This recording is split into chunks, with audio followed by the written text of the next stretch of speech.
Okay, so we're determining whether phosphorus triiodide is a polar molecule. We start with the electron dot formulas again, and then the sharing arrangement. Now we're going to go to the Lewis formula. We squeeze the electrons in between the atom symbols, and then continue to put all the electrons around the outside. Lewis dot formulas have to have all the electrons around the outside. So that's the Lewis dot formula. This started out as the electron pair. Electron dot formulas.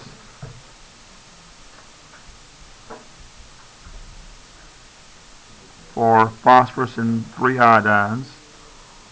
And then it became the sharing arrangement. You're correct. This is the Lewis dot formula.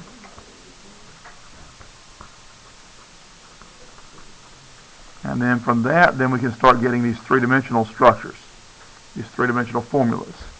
So I've got 4 sets of electrons around this central atom. You can have sets that are made of 2 electrons, as all these are, or you can have sets of 4 or 6 if I have a double bond or triple bond. Right now we have 4 sets of electrons around the central atom. So I'm going to put the phosphorus in the center because it is in the center. I'm going to make a tetrahedral arrangement because that's the shape that you have to have when you have 4 sets of electrons around a central atom. And I'm going to just switch it up a little bit and put the arm that's on the paper going this way, and put the triangle going this way, just to switch it up. Okay, I'm making a mess of my drawing, but there's a pair of electrons and there's a pair of electrons. Okay, so this is a tetrahedral. That's the name of the geometry. And then this type of drawing is called the electron pear shape. Boy, you're going to have to help me out with that one. I was young. I thought we were going to have to name this. That's always possible. That's review. We did this in the last unit. So I would hope that you're pretty good at this by now. Now, what I'm going to do at this point is I'm going to replace sets of electrons that are shared, and I'm going to replace those electrons with the atom they're shared with. So in the Lewis dot formula, this iodine is sharing that pair of electrons with the phosphorus. So one of these sets on my three-dimensional drawing needs to be replaced with this iodine. Another set needs to be replaced with this one, and a third set needs to be replaced with this one, because all of these are sharing those electrons we're representing here. So what I'll end up with is, when I do this, say what?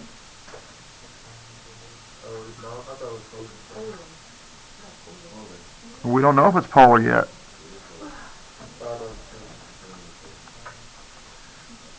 Alright, so now the name of this shape is the modified electron pair shape.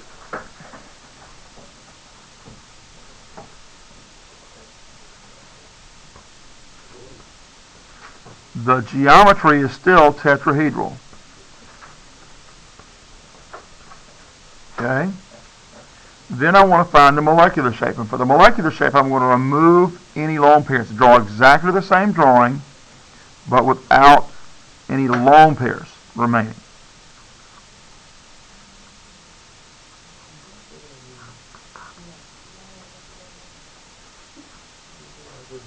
Okay? So this is trigonal, pyramidal. And this, since there are no more lone pairs, this is now the molecular shape. All right. Now, the two conditions we need to have a polar molecule is that we have an uneven arrangement and we have polar bonds. Well, this trigonal pyramidal shape is uneven. The trick that I gave you was, if I have to remove a lone pair here between this drawing, modified electron pair shape, and the molecular shape, if I have to remove this lone pair, and that's what I did, then this is going to be an uneven arrangement. Okay, so we met one of our conditions. Okay, we have an uneven arrangement of bonds. That's one of our two conditions. The other condition we have to meet is having polar bonds. For that, we're going to have to calculate the electronegativity difference. So, if I look on my periodic table that I gave you, the one that I gave you in your test references, and I look for the electronegativity listing for phosphorus and iodine, I can see phosphorus is 2.19 and iodine is 2.66.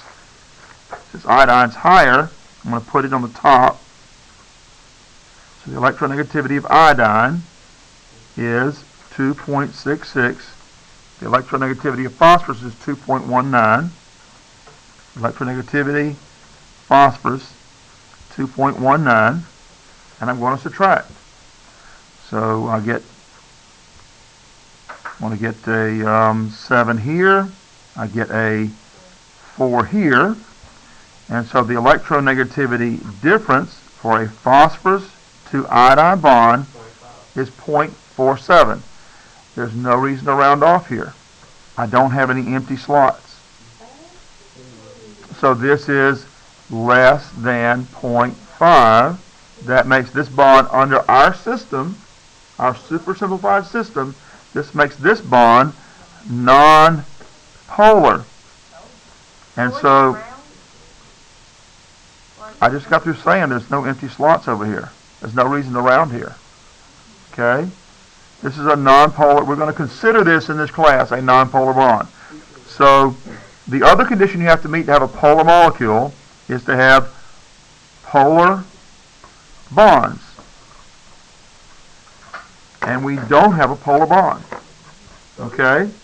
So the claim here is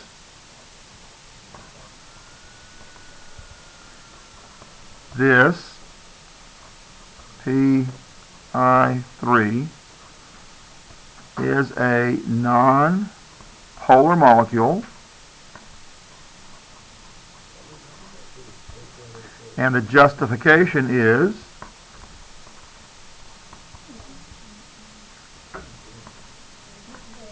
molecule does not have polar bonds. Okay? Has to have both conditions met, and it doesn't meet both conditions. Okay? Yep.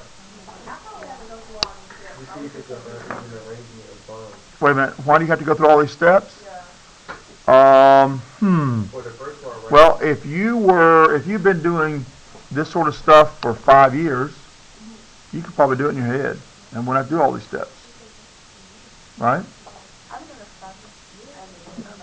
But look, yeah, chemists who do this all the time can pretty much look and say that's probably going to be polar. You know, they're going to have a good estimate that it's polar. The calculations for polarity are actually way more complex than we're making them. We're super simplifying things. Okay, just to get you starting to think about how we figure that out. Not that it's the final end of things. Okay, you'll be doing, if you go through a medical career of some kind, you're going to be doing a lot of predictions about polarity. Okay? What is it anyway? Polarity? Okay, well that's a good question. So let's define polarity. Well, can I put this question? Yes. Why can't you just get those numbers for those things like you did and just see if it's polar or non-polar? You don't have to start with the three-dimensional structure. You could start by calculating whether the bonds are polar first. Right, so like why do we have to do all those other steps? Like if we find out if it's non-polar or not. If you do the electronegativity difference first and find out the bonds are non-polar, you can stop right there. So we don't have to go there because. Right, but let's suppose. Well, look. Some of the time, like when we did carbon tetrachloride, okay? If we calculated, I didn't even bother to calculate the electronegativity difference here. If I had calculated the electronegativity difference here, I would have found those bonds are polar. So I didn't have to But then, oh yes, once the bonds are polar, you've got to know if it's an uneven arrangement. So you got to do all this to find out if it's uneven. Okay? So sometimes starting with the shapes is going to be more work. Sometimes starting with electronegativity is going to be more work. Okay? I mean, you can't, you know, because that's how you know whether, if you have polar bonds, the molecule is also polar. Like, you know, and like I'm saying, like, cause like we on the last one we had uneven, but when we did the thing, it Okay. came out Look, non-polar. So why can't we just do I that have all the I time? have explained it to you. Okay. I try to be as clear as I can. But if it's confusing to you, just do it and don't worry about it. Okay. All right. Yes. Can you tell us if the uneven shape has like Lewis dot formula?